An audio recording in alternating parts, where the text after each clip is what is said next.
Alright. Welcome to the very first episode of Sizzle and Watch, where we explore the world of watches while cooking up some delicious dishes. Today we're making a classic Flemish beer and beef stew, Carbonnade à la flamande, Stoofvlees.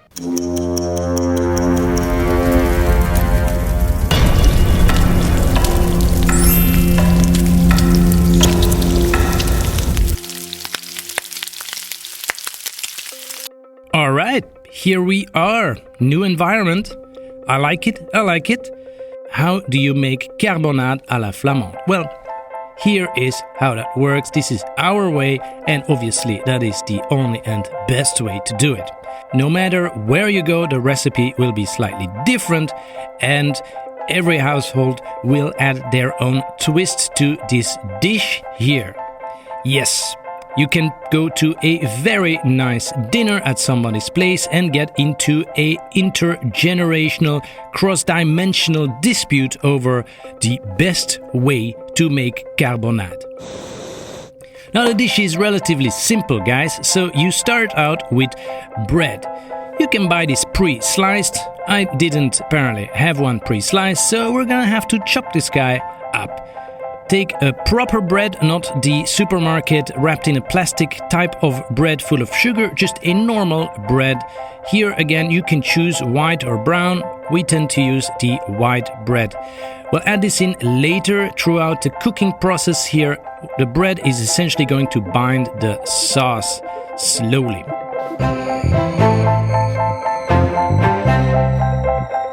Alright, the bread is now cut, and then it's the fun part, chopping the onions.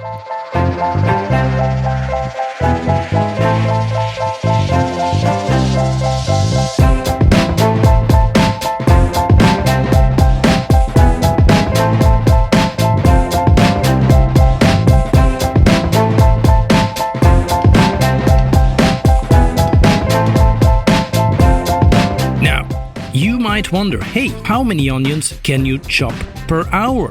You know, that is a very, very good question, if only there was a way to measure this. Well, lo and behold, I have here on my wrist a watch that features a Tachymeter. I don't know. I'll stick with Tachymeter for now. Do let me know what the correct pronunciation is, because that remains mystery to me after all these years. So anyway, see how long it takes us to chop one onion, or rather 1/2 of an onion.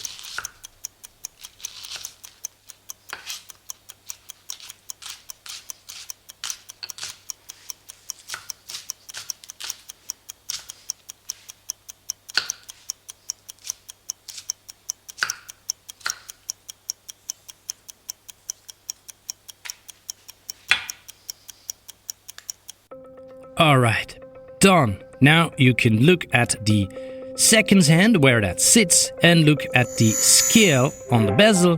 It's pointing at 73, so yes, I can do 73 half onions per hour. Gordon Ramsay, better watch out. Alright, we've cut the bread, we've cut the onion. We're basically almost there with our prep at this point. Now comes out the meat.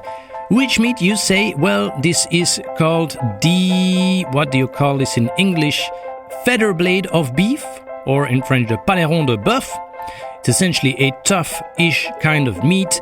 Yeah, you don't want to just fry this up in a pan. This would be extremely chewy and, well, basically not very good at all. And that is also why we use this for stew. Of course, over time this will tenderize, and it needs that whole process to become nice and delicious. You can buy these pre-cut, by the way, but I tend to buy these whole, and probably, depending where you're watching this from, you might only be able to buy this piece of meat whole.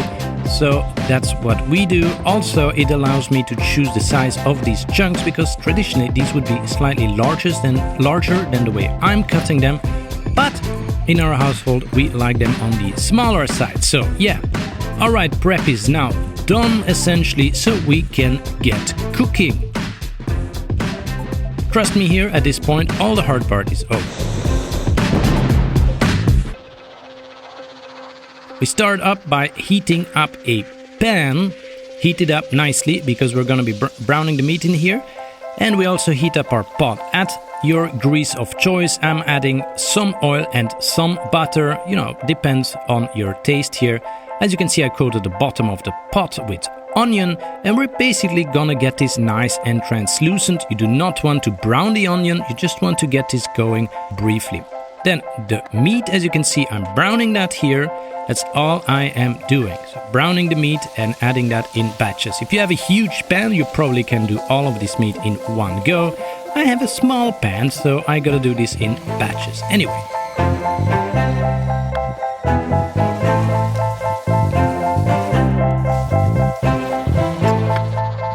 So, with the meat now in the pot with the onion, it comes time for the seasoning, and the seasoning here is a nice Belgian brown beer.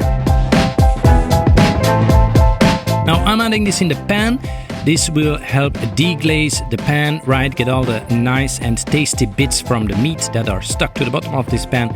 Loosen these up and add them into the pot then afterwards.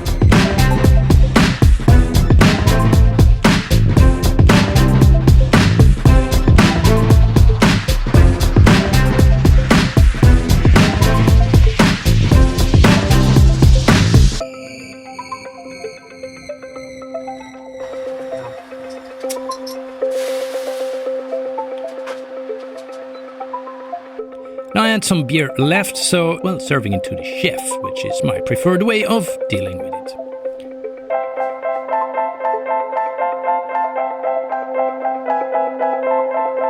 Now we are almost there. It's time to bring out that bread we chopped earlier, and we're going to add some nice sharp mustard to them.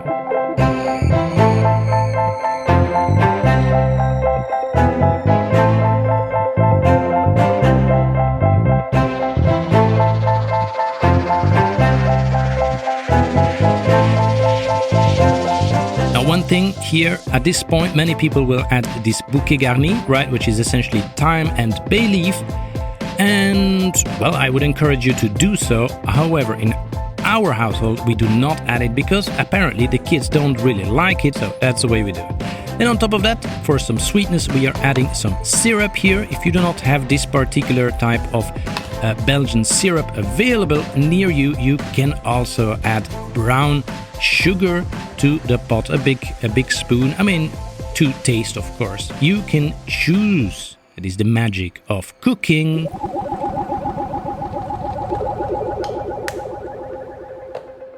Don't forget to season, of course, salt, pepper along the way. Now, all that said and done, you add the breads that are nicely, generously covered in mustard. Mustard down, add them in the pot, reward yourself with a sip of that beer, and there you go, that's kind of it. Then after a couple of hours, let this go for at least an hour, check the consistency of the sauce. Once you're happy, it is time to serve.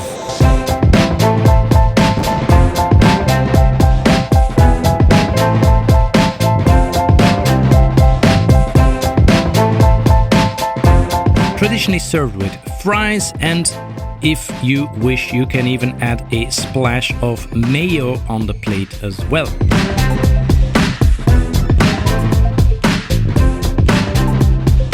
And there you go, that is the dish.